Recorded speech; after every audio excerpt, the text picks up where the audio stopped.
धर्म प्रेमी सज्जनों तथा आर्य बंधुओं, मैं आप लोगों के सामने उपस्थित हुआ हूँ। अब्दुल्ला तारिक ने आर्य समाजियों पर एक वीडियो बनाया है और कटाक्ष किया है ऋषि दयानंद पर, और वो कह रहे हैं कि आर्य समाजियों ने सवाल तो उठाया लेकिन उसका जवाब जानना चाहिए, नहीं जानते हैं। तो ऋषि दयानंद के जो सवाल उठाए हुए हैं सत्यार्थ प्रकाश में, वो कह रहे हैं कि वो बेतुकी है, और उसी को ही जवाब देने के लिए मैं बैठा हूँ।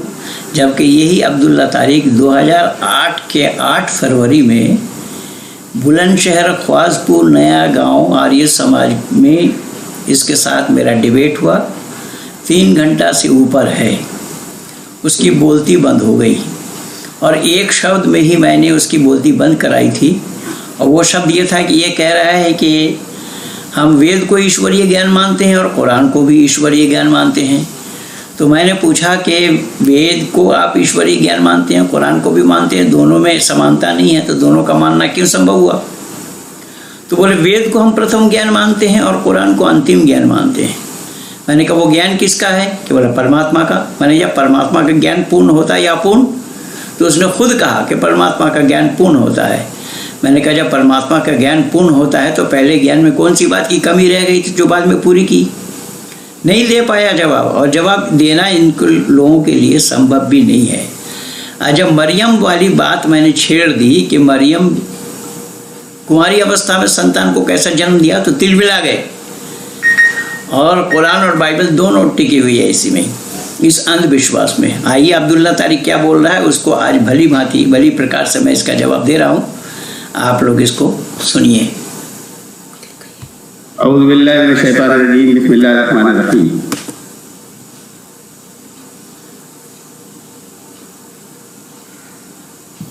बिस्मिल्लाहिर रहमानिर रहीम कुरान करीम की पहली आयत, लेकिन पहली है या नहीं इस पर इख्तिलाफ है। तो ये इस पर इख्तिलाफ है कि ये कुरान का पार्ट, कुरान का जो है भी है ना नहीं। ये रसूलुल्लाह सल्लल्लाहु अलैहि वसल्लम ने लिखवा दी थी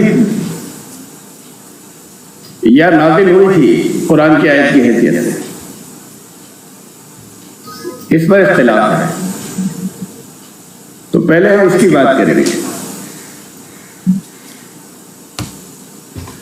मैं आप लोगों को बता दूं, इसने कहा है कि बिस्मिल्लाहिर्रहमानिर्रहीम ये लफ्ज़ करीमा है या नहीं है, इस पर इख्तिलाफ है। ये बिल्कुल बकवास है, कोरा झूठ है। बिस्मिल्लाहिर्रहमानिर्रहीम वाक्य पर इख्तिलाफ होना संभव ही नहीं है। ये अनभिज्ञ आदमी है। लेलिन कट दाढ़ी रखने से इस्लाम का विरोध होता है, इसके लिबास ही इस्लाम विरोधी है। मन तशब्बह बिक़ौमिन का फतवा लगेगा। और सबसे बड़ी बात, ये सबको धोखा देने के लिए देखिए इसके जो ये बट वृक्ष बनाया है वर्क, इसमें देखिए क्रॉस चिन्ह भी है, ओम चिन्ह भी है, और सरदारों का भी चिन्ह है, और चांद तारा भी है, बौद्धिस्टों का भी है चक्र, यानी खिचड़ी बनाना चाहा। इस बेचारे को इतना ही मालूम नहीं है कि बिस्मिल्लाहिर्रहमानिर्रहीम ये लफ्ज़ करीमा है। मैं बहुत सारा प्रमाण दिया हूँ। इसके साथ तो डिबेट हुआ था 8 फरवरी 2008 में। उससे पहले डिबेट हुआ 27 मार्च 2007 में तारिक मुर्तज़ा के साथ, जो अलीगढ़ मुस्लिम यूनिवर्सिटी के प्रोफेसर हैं, और बिस्मिल्लाहिर्रहमानिर्रहीम में ही उनको रोका था मैं। तो ये बोल रहा है कि बिस्मिल्लाहिर्रहमानिर्रहीम लफ्ज़ करीमा है या नहीं है, इस पर इख्तिलाफ है। हुज़ूर सल्लल्लाहु अलैहि वसल्लम ने लिखवा दी थी। हुज़ूर सल्लल्लाहु अलैहि वसल्लम को मिला कहाँ से जो लिखवा दिया? ये वाक्य आया कहाँ से, पहले ये बता। ये वाक्य कहाँ से आया? ये शब्द लिया किसने? बिस्मिल्लाहिर्रहमानिर्रहीम का आगाज़ कहाँ से हुआ है वो बताओ, अगर ये आयत करीमा नहीं है तो। जबकि पूरी कुरान में 114 बार बिस्मिल्लाहिर्रहमानिर्रहीम ये लफ्ज़ का इस्तेमाल हुआ है। 113 सूरह के प्रथम में हुआ है, सूरह तौबा में नहीं हुआ, लेकिन सूरह नमल के अंदर आया है। क्यों? कि ताकि कोई ये ना समझे कि यह आयत करीमा नहीं है। यही तो सवाल ऋषि देव दयानंद ने उठाया है कि जब ये कलामुल्लाह है, कलामुल्लाह माने अल्लाह की कलाम, अल्लाह की कही हुई बात, अल्लाह का बोला हुआ, अल्लाह ने कहा, अल्लाह ने बताया, तो जब ये आयत करीमा है तो फिर अल्लाह ने जब बोला तो अर्थ तो यही हुआ होगा, माने तो यही हुआ होगा। लेकिन मैं संपूर्ण कुरान को चुनौती दे रहा हूँ, कुरान ही कलामुल्लाह नहीं है। मैं तो उस समय भी इसको चुनौती दिया था, फिर आज दे रहा हूँ, क्योंकि इसकी जो आगाज़ है सूरा अलक को देखिएगा, जो सूरा नंबर 96 है। सूरा अलक के लिए कहा जाता है कि सूरा अलक जिब्रील अलैहिस्सलातु वस्सलाम ने गार हिरा में आकर हुज़ूर सल्लल्लाहु अलैहि वसल्लम को बोला, सुनाया। क्या सुनाया? हाँ, वहाँ बिस्मिल्लाहिर्रहमानिर्रहीम से शुरू नहीं हुआ, ये कहना संभव है। लेकिन जब सजावट हुई कुरान की आयतों की तो उसमें बाकायदा बिस्मिल्लाहिर्रहमानिर्रहीम से जोड़ा गया इसमें। तो जिब्रील आकर के क्या बोला हज़रत मोहम्मद साहब को, इक़रा बिइस्मि रब्बिकल लज़ी खलक़, ऐ रसूल अपने परवरदिगार के नाम लेकर पढ़ो जिसने हर चीज़ को पैदा किया। छोड़ो बिस्मिल्लाहिर्रहमानिर्रहीम, इसको बताओ ये इक़रा बिइस्मि रब्बिकल लज़ी खलक़ ये आयत करीमा है, हाँ या ना? टाई खुल के हाथ में आ जाएंगे तुम्हारे। अगर ये करीमा आयत करीमा है तो अल्लाह ने बोला जिब्रील को कि तुम जा कर के सुनाओ, तुम जा कर के बोलो। तो क्या बोला गया? ऐ रसूल अपने परवरदिगार के नाम लेकर पढ़ो जिसने हर चीज़ को पैदा किया। या अल्लाह ने खुद कही ये बात, ये आयत करीमा कैसे हो जाएगा? अगर अल्लाह की कलाम हुई होती तो अल्लाह ये बताते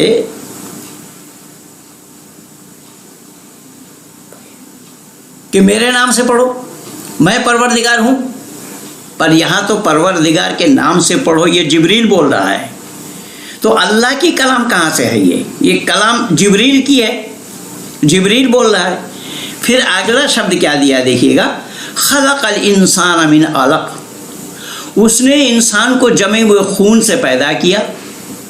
पढ़ो, उसने इंसान को जमे हुए खून से पैदा किया। पर आदम को बनाने में जमा हुआ खून कहाँ मिला अल्लाह को? चलो ये मान लेते हैं कि वो अमैथुनी सृष्टि थी, अल्लाह ने बना दिया अमैथुनी सृष्टि में। लेकिन आदम के हड्डी के, पसली के हड्डी से हवा को बनाया जाना क्यों और कैसा संभव होगा? अबे तू लेलिन कट दाढ़ी रख करके क्या बताना चाह रहा है दुनिया वालों को? झूठ का पुलिंदा लिए फिर रहा है और बकवास किए जा रहा है। इस कुरान को कलामुल्लाह सिद्ध करके दिखाना। बिस्मिल्लाहिर्रहमानिर्रहीम तो एक वाक्य है उसका।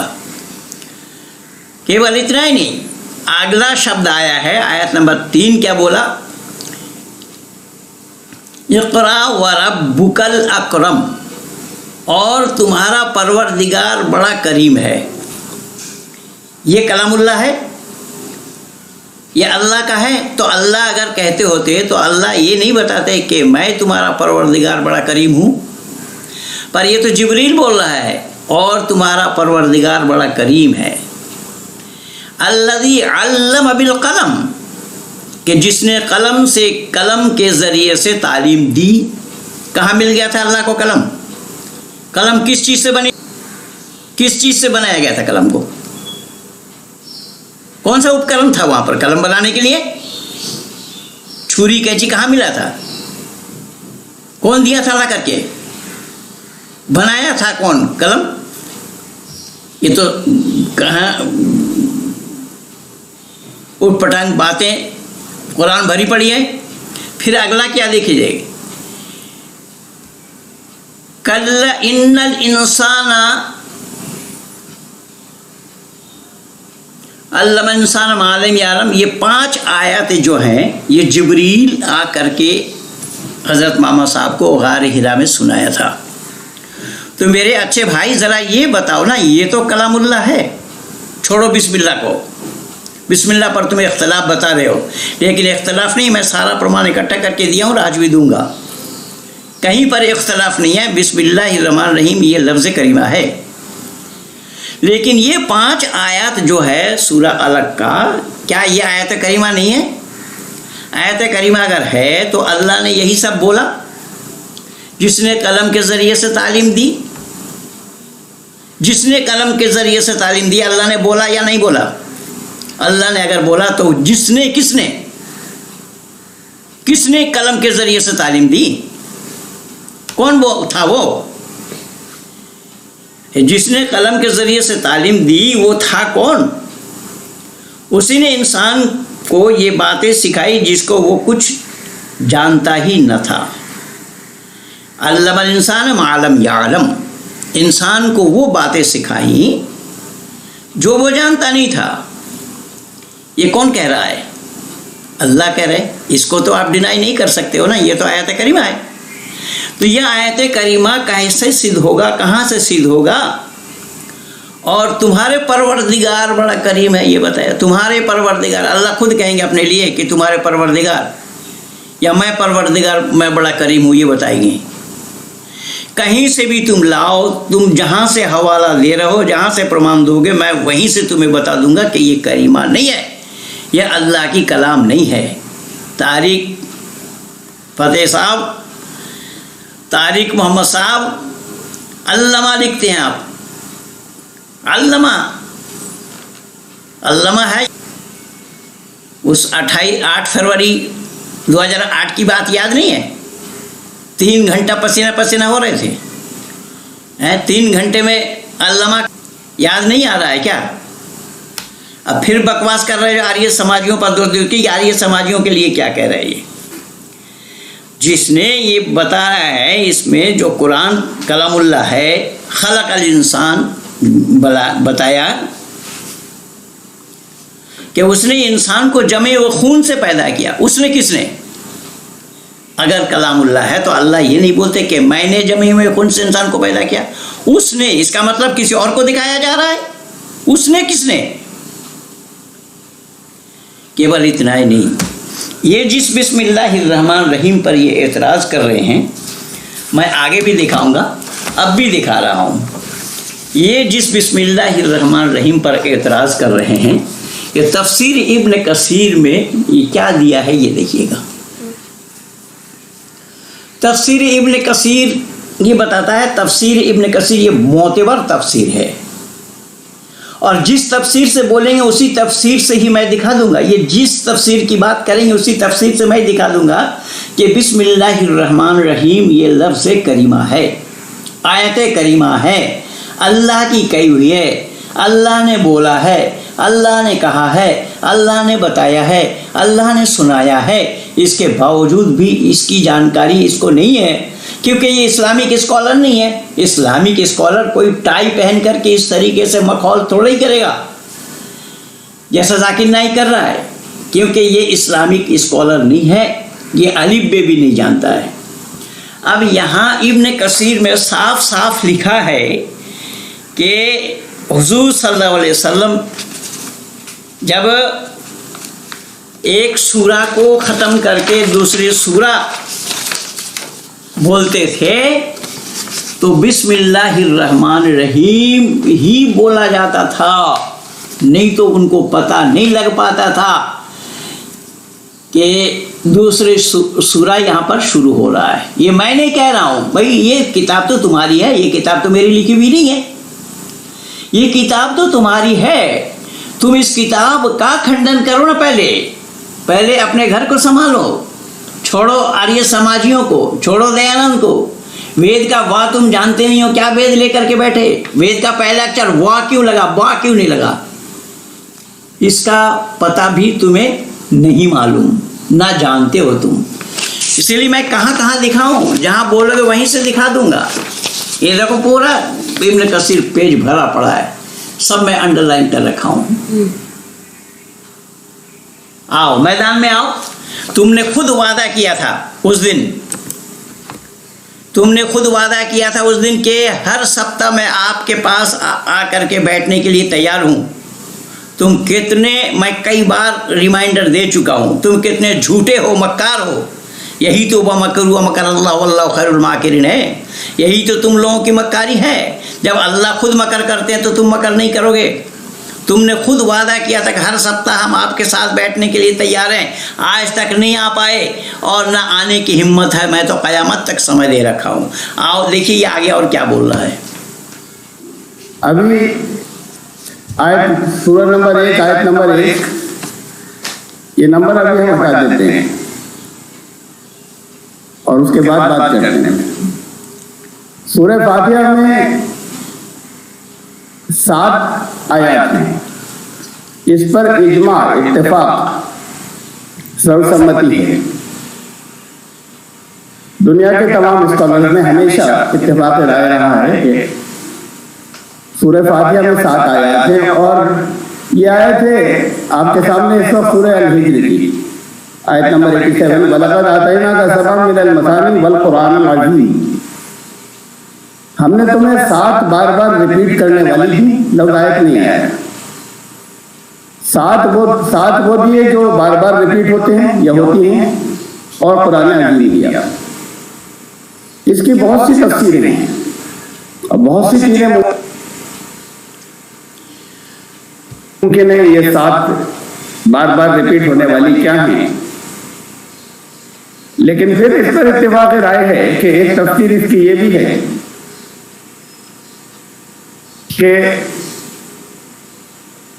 सूरह फातिहा में 7 आयत हैं और सूरह फातिहा नमाज में दोहराई जाती है बार बार। तो 7 बार बार दोहराई जाने वाली ये सूरह फातिहा की आयत को कहा गया है। और भी तफसीरें हैं इसकी, और भी बहुत से पहलू हैं, हम उसकी बात नहीं कर रहे। सूरह फातिहा की 7 आयत, इस पर इत्तेफाक है, यूनानिमिटी है। आमतौर से जो जितने कुरान शरीफ आपको प्रिंटेड मिलेंगे छपे हुए ज्यादातर, उनमें आयत की तरतीब सूरह फातिहा में ये होगी कि बिस्मिल्लाहिर्रहमानिर्रहीम के आगे लिखा होगा नंबर 1, आयत नंबर 1। अब यहाँ देखिए ये खुद बोल रहा है कि बिस्मिल्लाहिर्रहमानिर्रहीम ये आयत नंबर 1। तो जब बिस्मिल्लाहिर्रहमानिर्रहीम आयत नंबर 1 है तो फिर ये कहना कहाँ तक सही होगा, ये कहना कहाँ तक ठीक होगा कि यह आयत करीमा नहीं है। इसमें इख्तलाफ है। इसमें इख्तलाफ तो इसमें ख़त्म हो गया कि आयत करीमा है, इसको माना गया है। और देखिए यहाँ सूरह फातिहा की बात है। सूरह फातिहा 7 आयत है और ये बार बार ये सबआ शब्द आया, वहाँ पर सबआ समानी ये शब्द आया इब्न कसीर में। तो ये 7 आयत है और ये आयत भी रेगुलेशन ऑर्डर ऑफ कुरान में 5वां नंबर का सूरा है ये। लेकिन इसमें भी क्या खोखलापन है वो देखिए, उसी के जुबानी से सुनाता हूँ मैं आप लोगों को। और फिर उसके बाद ये और दूसरी आयत हैं, 7 आयत पूरी की। उन स्कॉलर्स में या उन उलमा में जो ये मानते हैं कि बिस्मिल्लाहिर्रहमानिर्रहीम कुरान की आयत नहीं है, कुरान का जुज़ या पार्ट नहीं है, वो ये कहते हैं और उनमें हज़रत इमाम हनीफा भी शामिल है। वो ये कहते हैं कि बिस्मिल्लाह रसूलुल्लाह सल्लल्लाहु अलैहि वसल्लम ने फसल के लिए लिखवाई थी, सूरतों के बीच में एक से दूसरे में गैप। हाँ, ये बोल रहा है कि हुजूर सल्लल्लाहु अलैहि वसल्लम ने लिखवाई थी, लेकिन ये लफ्ज़ आया कहाँ से, इस लफ्ज़ का जन्मदाता कौन है, ये लफ्ज़ बिस्मिल्लाहिर्रहमानिर्रहीम की उत्पत्ति कहाँ हुई है, ज़रा उसको तो बताओ। स्कॉलर बन रहे हो भाई, अल्लामा, ये शब्द का जन्म देने वाला कौन है? बिस्मिल्लाहिर्रहमानिर्रहीम ये शब्द किसने जन्म दिया? मोहम्मद को कहाँ से मिला? ये आगे सुनिए क्या बोल रहे हैं। पहचान हो जाए, आइडेंटिफिकेशन हो जाए, सूरतें एक दूसरे से जुदा हो जाएं। इसलिए जब लिखा जा रहा है, तहरीर में आ रहा है, कुरान रिटन में आ रहा है, तो मिक्सअप नहीं हो जाए, तो इसलिए रसूलुल्लाह सल्लल्लाहु अलैहि वसल्लम ने दरमियान में हर सूरत के बीच में लिखवाई थी। इसमें 2 इश्काल आते हैं। इस फैसले में या ये जो नुक्ता नजर है इसमें दो इश्काल हैं या दो ऑब्जेक्शन हैं। अगर ये कुरान का जुज़ नहीं थी और अगर हर सूरत से पहले इसको लिखना जरूरी नहीं था, ये फसल के लिए लिखवाई थी, सूरतों को एक दूसरे से सेपरेट जुदा करने के लिए लिखवाई गई थी, रसूलुल्लाह सल्लल्लाहु अलैहि वसल्लम ने लिखवाया था। तो मैं तो यही पूछा हूं कि रसूलुल्लाह सल्लल्लाहु अलैहि वसल्लम ने लिखवाया था, ये आप कह रहे हो पर लेकिन रसूलुल्लाह सल्लल्लाहु अलैहि वसल्लम तो लिखे पढ़े नहीं थे। इस शब्द का जन्मदाता कौन है? ये लफ्ज़ आया कहाँ से? लफ्ज़ इसमें अल्लाह रहमान और रहीम, ये लफ्ज़ किनका है, कहाँ से आया, हुज़ूर सल्लल्लाहु अलैहि वसल्लम को कहाँ से मिला, कहाँ से पाए? ज़रा बराए मेहरबानी उसको तो भी तो शुरू में लिखने की क्या जरूरत थी? सूरह फातिहा से पहले लिखने की क्या जरूरत है? दरमियान में सूरह फातिहा के बाद जो दूसरी सूरत आ रही वहां बीच में आ जाए, हर दो सूरतों के बीच में आ जाए। अगर रीजन यही था तो सूरह फातिहा से पहले कोई जरूरत नहीं। बिस्मिल्लाहिर्रहमानिर्रहीम लिखवानी थी, पहला इशारा। और दूसरा ये है कि सूरह तौबा से पहले बिस्मिल्लाह नहीं लिखी हुई, रसूलुल्लाह सल्लल्लाहु अलैहि वसल्लम ने नहीं लिखवाई थी। फिर भी उन सूरतों को अलग अलग हम आइडेंटिफाई करते हैं और पहचानते हैं कि सूरह नंबर 8 सूरह अनफाल यहाँ खत्म हो गई, यहाँ से नवी सूरत सूरह तौबा शुरू हो गई। कोई इश्काल नहीं होता, कोई गड़बड़ नहीं होती, आपस में वो गड़बड़ नहीं हो गई। ऐसे ही भाई रसूलुल्लाह सल्लल्लाहु अलैहि वसल्लम ने नहीं लिखवाई, नहीं लिखी हुई, उसके क्या रीजन नहीं तो हम अपने वक्त पर बात करेंगे जब सूरत का नंबर आएगा। लेकिन जब दरमियान में नहीं लिखवाई गई तो उससे आइडेंटिफिकेशन में कोई आज तक 1500 साल गुजरे, आज तक कोई दिक्कत नहीं, कहीं ये इश्काल नहीं हुआ, कहीं ये परेशानी नहीं हुई, कहीं एक ही सूरत तो नहीं चली जा रही है, 8वीं सूरत और 9वीं सूरत मिक्सअप नहीं हुई। जब नहीं हुई तो बिस्मिल्लाह नहीं लिखने से भी अलग अलग सूरतें बातें हैं। ऐसे ही और सूरतों से पहले भी नहीं लिखी जाती, तब भी लिखने वाले उसको अलग सूरत की हैसियत से पहचानते हैं। अब तो कुरान की हिफाजत के बहुत ऐसे मीज़ ज़राए साधन पैदा हो गए हैं और होते चले जाएंगे, क़यामत तक और होते चले जाएंगे। लेकिन पहले शुरू के दौर में तो सही मानों में ये सिर्फ हाफिजों के जरिए आया, हुफ़ाज़ के जरिए। उन्हें मालूम था कि ये सूरत अलग है और उसके बाद ये सूरत अलग है। भाई सूरह नमल के बीच में जो आया है उसको आप अलग कहाँ से करोगे? सूरह नमल के बीच में आने का तो कारण यही है कि इसको आयत करीमा से अलग ना समझी जाए, ना विचार किया जाए, इसको आयत करीमा ही माने, तभी तो सूरह नमल के अंदर में आया है। इसलिए आप इस्लाम को सही अर्थों में आपने इस्लाम की पढ़ाई नहीं की। अगर आप इस्लाम की पढ़ाई करते होते तो इन सब बातों को कहने के लिए कोई गुंजाइश न हुई होती। ये केवल world organisation religion and knowledge ये लिखने से थोड़ा ही होता है। रिलीजन का तुम रिलीजन जानोगे, धर्म नहीं जान पाओगे। धर्म ना तुम्हारा अरबी में है, ना फारसी में है, ना उर्दू में है और न तुम्हारी ज़ुबान में है धर्म। धर्म अगर है तो केवल और केवल संस्कृत में है, कहीं और पाओगे नहीं। तुमको नॉलेज कहाँ है? तुमको तुम्हारा नौ अलग है, लेज कहीं है। और लेज के माने पूंछ को कहा जाता है, लेज माने पूंछ होता है, पूंछ दुम। पर तुम्हें क्या पता होगा कि तुम रिलीजन को जानोगे?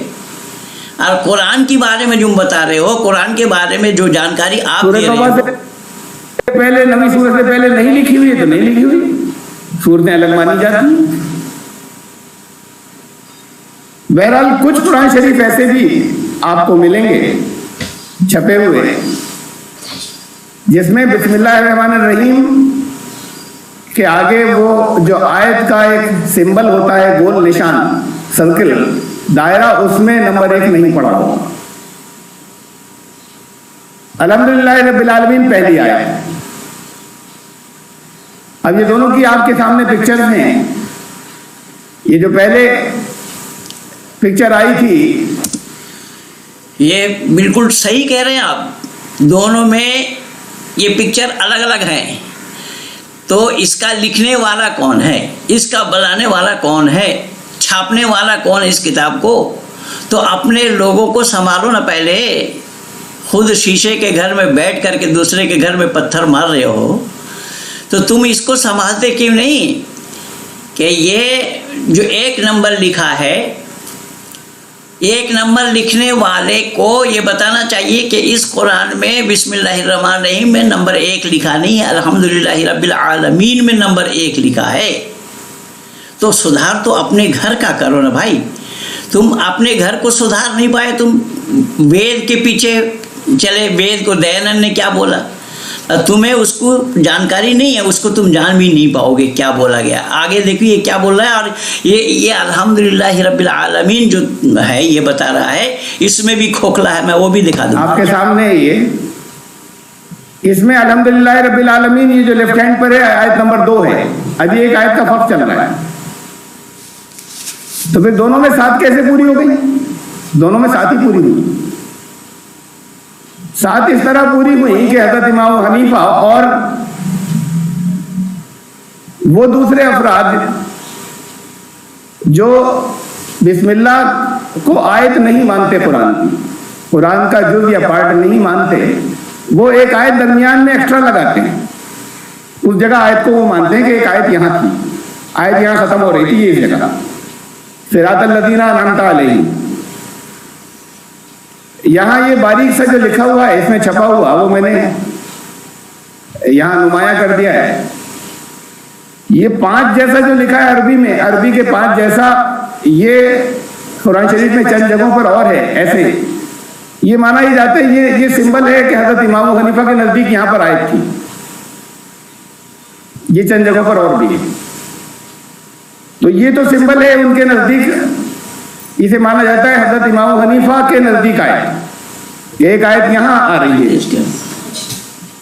तो शुरू में जो ब्लैंक थी बिस्मिल्लाहिर्रहमानिर्रहीम पर कोई नंबर नहीं था, वो पूरी हो गई। आयतें 7 हो गई, ये सब मानते हैं। और उसके नीचे छोटा सा लिखा हुआ है 6 अरबी का, 6, यानी ये 6ठी आयत है। तो अब 7 पूरी हो गई। हजरत इमाम हनीफा के अलावा और कुछ और लोगों के अलावा बाकी तमाम उलमा के नजदीक सिरातल लज़ीना अनअमता अलैहिम गैरिल मग़ज़ूबि अलैहिम वलद्दाल्लीन, ये पूरी एक आयत है, आयत नंबर 7। और इसको 2 हिस्सों में डिवाइड किया है। उन्होंने जो बिस्मिल्लाह को कुरान का जुज़ नहीं मानते। यहाँ नॉर्थ इंडिया में, शुमाली हिंद में हनफी ज़्यादा हैं, बल्कि तमाम दुनिया में ज़्यादा है। कुछ मुल्क के और दूसरे मसलकों के हैं, लेकिन ओवरऑल तादाद हनफियों की ज़्यादा है। यहाँ इंडिया पाकिस्तान में हनफी ज़्यादा है। तो इसलिए आदत भी नहीं है कुरान शरीफ जब नमाज में पढ़ते हैं तो इमाम भी खामोशी से पढ़ते हैं, तो नहीं पढ़ते बहुत दूसरी सूरतों से पहले बिस्मिल्लाह। दूसरी सूरतें शुरू हुई, बिस्मिल्लाह पढ़ने की जरूरत नहीं है, आदत भी नहीं है, इसलिए कि कुरान का जुज़ नहीं और पार्ट नहीं है। रसूलुल्लाह सल्लल्लाहु अलैहि वसल्लम ने लिखवाई थी, तो पढ़ना चाहिए या नहीं? मैं तो यही पूछा कि रसूलुल्लाह सल्लल्लाहु अलैहि वसल्लम ने लिखवाई थी, ये आपने कई बार बोल दिया, लेकिन ये शब्द उनको मिला कहाँ से? वो तो पढ़े लिखे नहीं थे, वो कहाँ से पाए कि ये शब्द उन्होंने लिखवा दिया? उनके पास ये शब्द आए कहाँ से? ये लफ्ज़ उनके पास कहाँ से मिल गए उन्हें? माँ बाप ने पढ़ाया था क्या?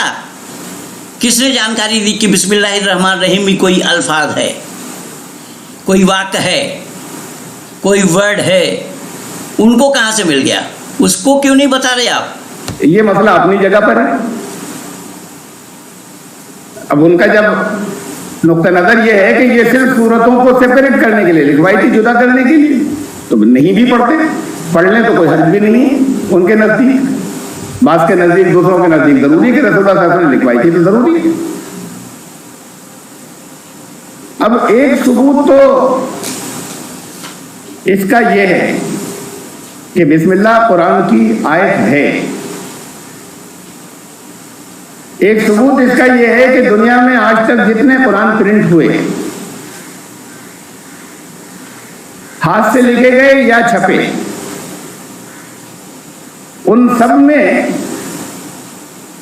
बिस्मिल्लाहिर्रहमानिर्रहीम लिखी होती है। भाई ये कहा जाए कि भाई हुजूर सल्लल्लाहु अलैहि वसल्लम ने लिखवाई थी इसलिए लिखी होती है, तो हुजूर सल्लल्लाहु अलैहि वसल्लम ने ये भी तो कहा था कि आमीन पढ़ा करो। बाद हल्के पढ़ते हैं, बाद जोर से पढ़ते हैं, बाद का सिर्री, बाद का जहरी, लेकिन आमीन नहीं लिखा होता। हदीस की बुनियाद पर या रसूलुल्लाह सल्लल्लाहु अलैहि वसल्लम के कहने की बुनियाद पर पढ़ते हैं, कुछ हल्के कुछ जोर से, लेकिन जो कुरान का हिस्सा है नहीं है वो लिखा नहीं होता, बिस्मिल्लाह लिखी होती है। कुरान की अल्लाह ने हिफाजत फरमाई। मैं एक अलग मिसाल दे रहा हूं, एक अलग मौजू की, कि ये भी चला आ रहा है हमारे उलमा की बड़ी तादाद में, जो अवाम के सामने नहीं है, कि बहुत सी आयात कुरान में ऐसी हैं, उनकी तादाद तकरीबन 1000 के करीब है, जो उससे मुख्तलिफ तरीके अल्फाज में भी नादिल हुई। ये अल्फाज भी हैं जो कुरान में इससे अलग भी हैं, और वो कहते हैं वो भी कुरान ही है और वो भी सही है। कुरान की हिफाजत का अल्लाह ने जिम्मा लिया है। वो जो ये कहते हैं कि वो भी सही है, वो आज तक छाप नहीं सके उसे कुरान के अंदर लिखकर, अलग किताबों में छापते रहे। कुरान में ये किसी के आज तक, ये अल्लाह ने हिफाजत फरमाई कि दुनिया में एक भी कुरान ऐसा नहीं छपा जिसमें, मसलन मिसाल दे रहा हूं मैं, कि सूरह जुमा की आयत है, या अय्युहल्लज़ीना आमनू इज़ा नूदिया लिस्सलाति मिन यौमिल जुमुअति फस्अऊ इला ज़िक्रिल्लाह, क्योंकि पढ़ी बहुत जाती है, अक्सर जुम्मों में तो बहुत पढ़ी जाती है, इसलिए बहुत आप लोगों के बहुत सौ के जहन में भी होगी। अब एक रिवायत हमें ये मिल रही है कि हजरत उमर इसे पढ़ते थे फमज़ू इला ज़िक्रिल्लाह, फस्अऊ इला ज़िक्रिल्लाह के बजाय। तो कैसे पढ़ लेंगे जब कुरान ये नाज़िल हुआ था, उसे बदल के कैसे पढ़ लेंगे? तो वो कहते हैं कि नहीं, ये भी नाज़िल हुई थी, जब वो पढ़ते थे तो ये भी नाज़िल हुई थी, ऐसे भी नाज़िल हुई थी, ऐसे भी नाज़िल हुआ था कुरान। इसीलिए तो मैं बोल रहा हूँ ये गड़बड़ झाला है, क्योंकि इस्लाम जगत के आलिमों ने सही क्या और गलत क्या है इसका निर्णय नहीं ले पाए, और ना इसका निर्णय लिया जाना संभव है। संस्थापक थे स्वामी दयानंद सरस्वती, ये ओरिजिनल नाम नहीं था उनका। ये जितने गुरु बनते हैं जगह जगह, वो चाहे जैनी गुरु हो, चाहे बौद्ध गुरु हो, चाहे हिंदू गुरु हो, ये बात को एक नाम अडॉप्ट कर लेते हैं, ओरिजिनल नाम नहीं होते उनके। जिस दिन से वो गुरु बनते हैं उस दिन एक नाम रख लेते हैं, उस नाम से फिर वो मशहूर होते हैं। इनका असल नाम तो मूलशंकर का, स्वामी दयानंद बहराज। इन्होंने एक किताब लिखी, और उस किताब में सबसे पहला, उस किताब के अंदर 14 चैप्टर्स हैं, संस्कृत में समुल्लास लिखा है, 14 समुल्लास हैं, 14 चैप्टर्स, और 14 चैप्टर 14वां चैप्टर जो है वो कुरान और रसूलुल्लाह सल्लल्लाहु अलैहि वसल्लम और इस्लाम के खिलाफ है। अपने ख्याल में उन्होंने इतनी इतराज़ किए हैं। मैं आप लोगों को ये बता देता हूँ कि सत्यार्थ प्रकाश के बारे में 14 समुल्लास के लिए ये बता रहे हैं कि इस्लाम के और रसूलुल्लाह के ख़िलाफ़ लिखा है। ये शब्द सरासर झूठ है और गलत है। किसी के ख़िलाफ़ नहीं लिखा, ऋषि दयानंद ने असत और अधर्म के ख़िलाफ़ लिखा है। ऋषि दयानंद ने चुनौती दिया है, और यही एक प्रमाण है मेरे पास, मैं इसका जीता जागता प्रमाण हूँ कि दिल्ली हाई कोर्ट से इस सत्यार्थ प्रकाश केस को जीतने का मैंने यही दलील दी थी कि कुरान में ये बात लिखी हुई है।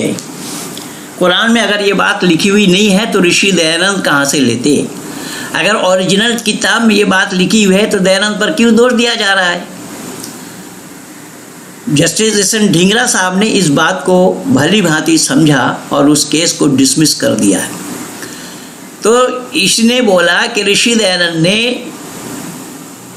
इस्लाम और हुज़ूर सल्लल्लाहु अलैहि वसल्लम के ख़िलाफ़ लिखी, खिलाफ नहीं है भाई। मैं आपको सुनाना चाहूँगा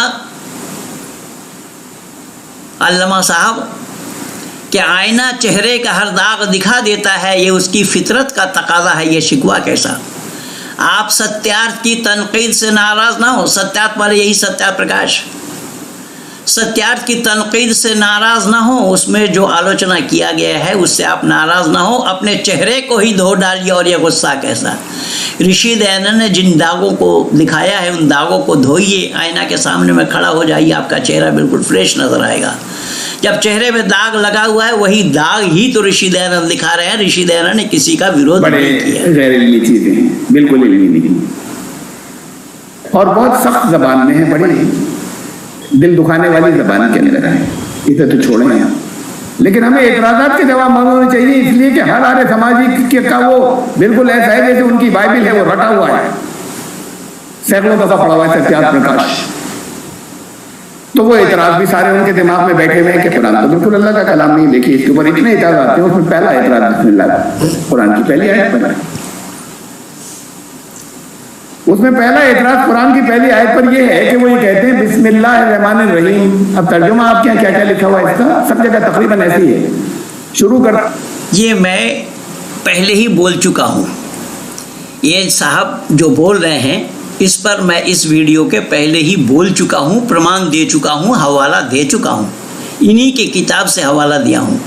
इसका वीडियो बड़ा लंबा है और सबका जवाब मैं दे दूँगा तो 2 घंटा से कम लगेगा नहीं, इसलिए मैं थोड़ा बीच में छोड़ दिया और आगे बढ़ने का प्रयास किया। ये सत्यार्थ प्रकाश पर क्या बोल रहे हैं उसका जवाब मुझे देना है, इसको सुनिए और उसका जवाब क्या है वो भी मैं सुना दूँगा। मैं अल्लाह के नाम से जो बहुत मेहरबान निहायत रहम करने वाला है। ज्यादातर पर दुनिया वालों को ये भी पता होना चाहिए कि अल्लाह ना मेहरबान है ना रहम करने वाला है। अगर अल्लाह मेहरबान होते, रहम करने वाला होते तो आज तक किसी पशु पर तो अल्लाह ने रहम किया नहीं।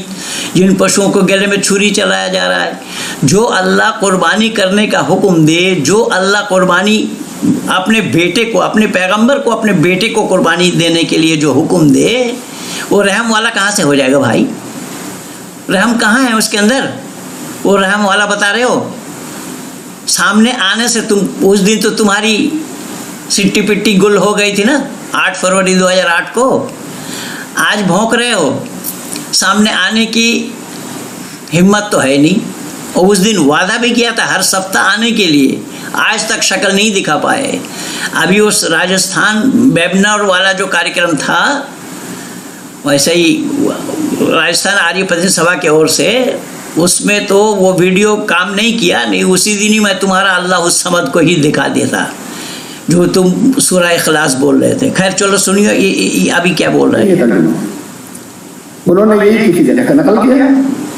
उनका शुरू करता हूँ अल्लाह के नाम से। ये कौन कह रहा है? ये अल्लाह कह रहा है क्या? ये तो इंसान कह रहा है। तो फिर ये अल्लाह का कलाम कहाँ से हुआ? जब अल्लाह अपना कलाम नाज़िल करेगा तो अल्लाह ये थोड़ी कहेगा शुरू करता हूँ अल्लाह के नाम से। ये तो संपूर्ण कुरान में ही है। मैं सूरह अलग से ही प्रमाण दे दिया हूँ, और ये सूरह फातिहा में भी यही पूरा प्रमाण है। तमाम तारीफ़ें अल्लाह के लिए है। ये बात किसने कही? अल्हम्दुलिल्लाह रब्बिल आलमीन अर्रहमान रहीम, ये मालिक यौमिद्दीन, यौम जज़ा के मालिक। इय्याका नअबुदु व इय्याका नस्तईन, हम तेरी इबादत करते हैं, तुझी से मदद चाहते हैं। क्या ये कलामुल्लाह नहीं है? या अल्लाह ने नहीं कही ये बात? हम तेरी इबादत करते हो, तुझी से मदद चाहते हैं। अल्लाह किस अल्लाह की इबादत करते हैं? यहाँ तो साफ कुरान बता रहा है, कुरान से ही पता लग रहा है, पढ़ने पर ही पता लग रहा है।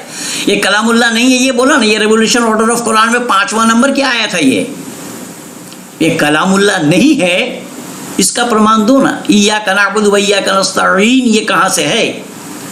या अल्लाह ने बोला या नहीं बोला? ये आयत करीमा है या नहीं है? ये किसकी कलाम है? कौन बोल रहा है? ऋषि दयानंद ने वही बोला है। तुम 7 जन्म में भी जन्म तो तुम मानते नहीं हो, मैं तो इसीलिए क़यामत तक समझ दे रखा हूँ। और तुम जैसे झूठे मक्कार सामने आने की हिम्मत तो करते नहीं और न कर पाओगे, और झूठ बोल बोल करके दुनिया वालों को वर्गला रहे हो। सच्चाई तुम जानते नहीं, न तुम्हारे पास सच्चाई है। सच्चाई तो कुरान की तो वो कहते हैं बिस्मिल्लाह गलत है, पहली आयत ही गलत है, वहीं से साबित हो गया कि अल्लाह का कलाम नहीं है। लोगों को, आम लोगों को जरा सी दिक्कत होती है जिस तरह के एतराज उन्होंने किए हैं उसके जवाब देने में। इसलिए कि वो जैसे आपके यहाँ अब तो नहीं चलता, मदरसों से भी हट गया इल्म मंतिक, एक अलग बहुत उसी की मदरसे से भी हट गए। ये मदरसा में जैसा पढ़ करके देखा है, मंतिक कहाँ हटा है? मंतिक सब्जेक्ट आज भी है। तू मदरसा में गया है कभी? उस मदरसा में पढ़ने वाला मैं हूँ।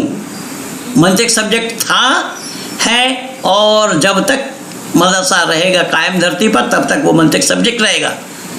तुझको क्या पता है भाई कि मंतिक पढ़ाया नहीं जाता है, मदरसा से हटा दिया गया, बता रहा है तू? किसी मदरसा में पढ़ करके देखा है तो कभी? लाइन का एक यहाँ पर एक इल्म था, दर्शन, न्याय दर्शन, उसके अंदर ये सब बनते थे और बड़ी गहराई के साथ में किसी चीज की कैसे काट करें और कैसे साबित करें ये सिखाया जाता था उसके। न्याय दर्शन जबकि ये ऋषियों का है, न्याय दर्शन तुम कहाँ से पाओगे? ना तुम्हारे पास न्याय है। अगर न्याय होता तो इन्नल्लाह यर्ज़ुक़ु मन यशाअ बिग़ैरि हिसाब होता। कुरान, अल्लाह जिसको चाहते हैं उसको बेहिसाब रोजी देते हैं, ये न्याय होगा? पर तुम जाहिलों से तो ईश्वर ही बचाए भाई। न्याय तुम जानते हो, न्याय किसको बोला जाता है, दर्शन किसको कहा जाता है? 6 दर्शन है, 6। तो न्याय दर्शन पढ़ा, मंतिक न्याय दर्शन है, मंतिक अलग चीज है, दर्शन अलग चीज है, न्याय दर्शन जो गौतम ऋषि के बनाए हुए हैं। चीजें के जवाब जो है वो खट से एकदम से हर आदमी आमतौर से नहीं दे पाता। हालांकि सवाल पहले आए तो बड़ा सिंपल सा सवाल लगता है, देखिए ये तो अल्लाह का कलाम यही से साबित हो गया कि ये अल्लाह का कलाम नहीं है। शुरू करता हूँ अल्लाह के नाम से, ये अल्लाह नहीं कह सकता, तो अल्लाह का कलाम कहाँ से हुआ?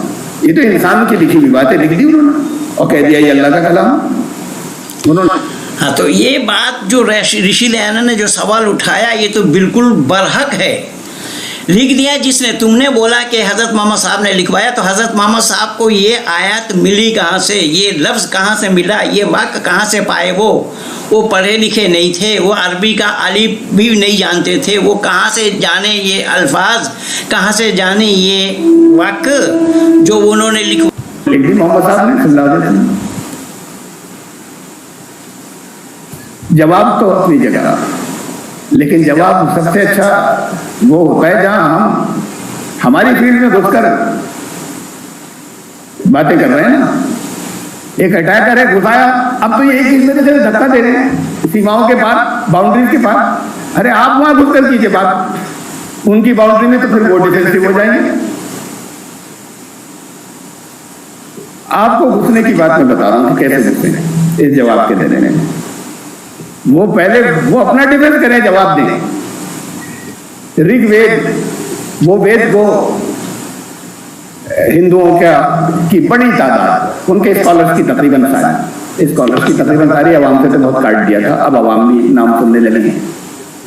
उसे वो खुदा का कलाम मानते हैं, ऐसे जैसे आप कुरान को खुदा का कलाम मानते हैं, अल्लाह का कलाम जैसे मानते हैं। और ये आर्य समाज या स्वामी दयानंद सरस्वती ने तो बहुत जोर इस पर दिया है कि वेद के खिलाफ कुछ भी होगा वो माना नहीं जाएगा, सिर्फ और सिर्फ वेद खुदा का कलाम है, बाकी उसके बाद कोई अल्लाह का कलाम नाज़िल नहीं हुआ।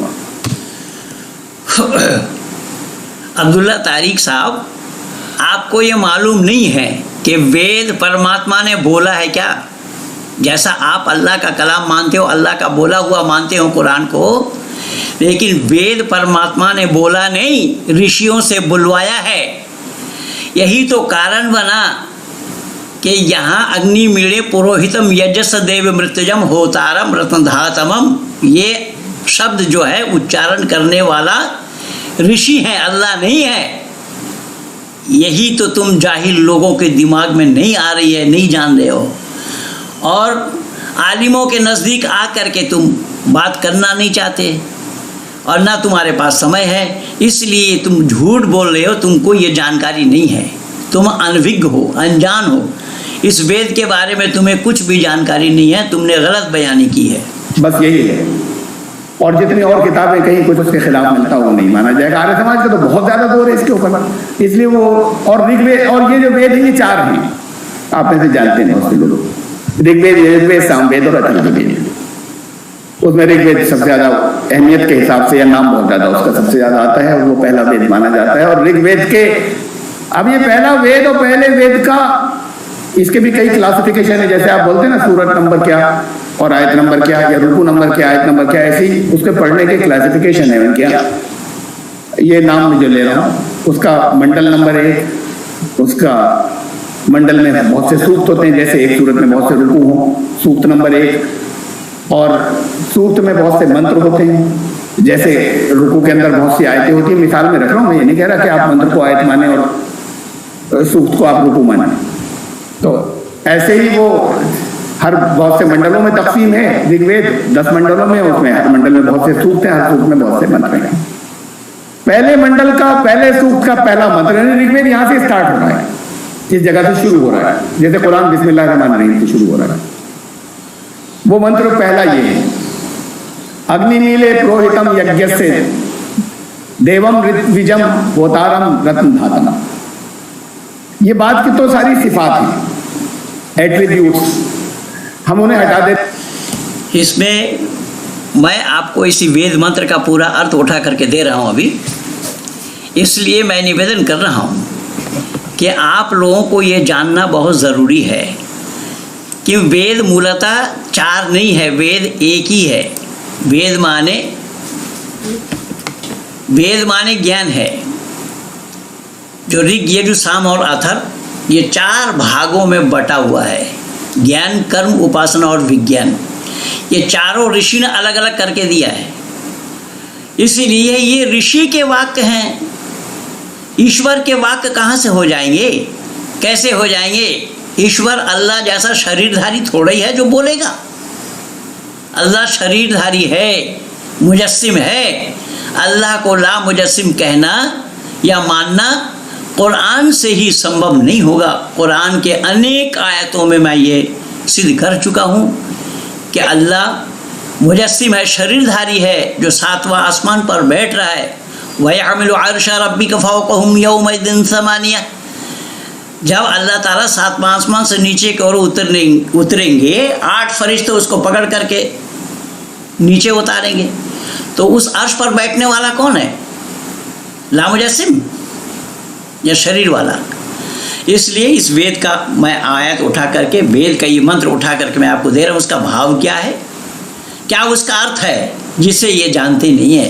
ये लफाजी कर रहे हैं, और तुम्हारी लफाजी के लिए फिर मैं दावत दे रहा हूँ।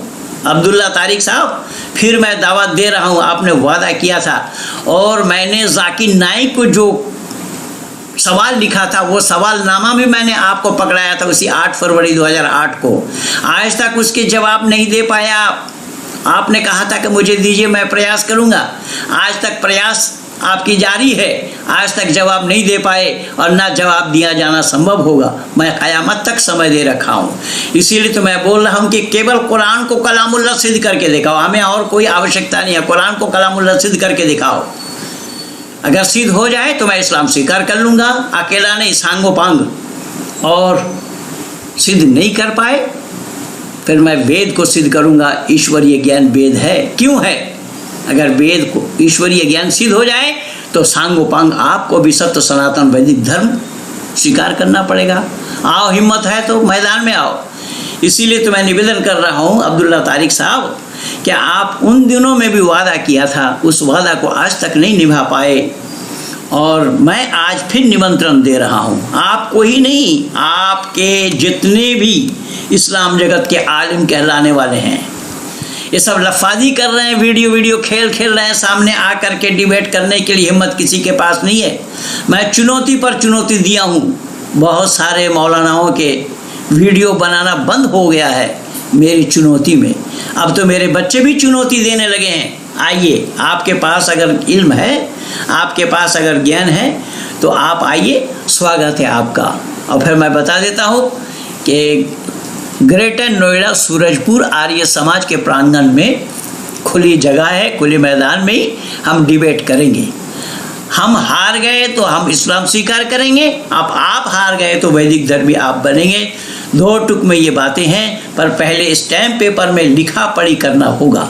और स्टैम्प पेपर में लिखा पढ़ी करने के लिए दिल्ली की 30,000 कोर्ट में के ब्लॉक का 154 नंबर हमारा जो कानूनी सलाहकार हैं माननीय वकील एस के वशिष्ठ साहब, उनका चैम्बर है। उस चैम्बर में आइए, मैं भी मिल जाऊंगा आपको। स्वागत है आपका।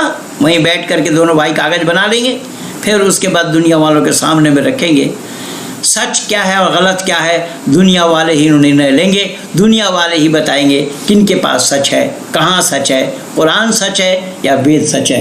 इन्हीं शब्दों के साथ ये वीडियो आप लोगों को अच्छी लगे तो ज़्यादा से ज़्यादा शेयर करना, लाइक करना, सब्सक्राइब करना और आइकन बेल दबाना ना भूलना, जिससे कि ये अल्लामा अब्दुल्ला तारिक इनकी बोलती बंद हो। ज़्यादा से ज़्यादा शेयर कीजिएगा। ये वीडियो खेल खेलना चाह रहे हैं। अब वो सूफ़ीज़म, अभी सूफ़ी वालों के ऊपर भी मैं बोलूँगा, उन्होंने भी बनाया है एक वीडियो। अब वो कह रहे हैं कि ये डर गए, घबरा गए। अरे जाहिल मोर कहीं का, डर गए घबरा गए तो बोलेंगे कोई? डरने वाला घबराने वाला कोई बोलता है? सामने आओ। और झूठ किसका है वो तो मैं खोल के रखा हूँ और खोलूँगा। तुम जय श्री राम बोल करके दिखाओ, अगर तुम्हारा बचनेश्वर नाम था तो जय श्री राम बोल करके दिखाओ। और जय श्री राम बोला जाना संभव नहीं। आप लोगों को शायद मालूम होगा कि पिछले दिन एक गोंडा ज़िला में कोई एक लड़का पैदा हुआ मुस्लिम परिवार में, उसका नाम नरेंद्र रखा था, वो प्रधानमंत्री के नाम में नरेंद्र मोदी नाम रखा था।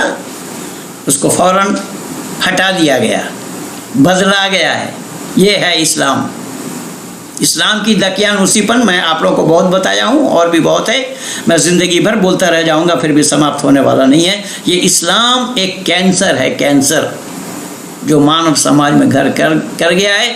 इस कैंसर रूपी रोग को दूर करने के लिए कुरान का जानना बहुत ज़रूरी है, जिसकी जानकारी ऋषिवा देव दयानंद ने सत्या प्रकाश के 14 उल्लास में दिया है। आइए हम सब मिल करके इस पर चिंतन करें, विचार करें और मनन करते हुए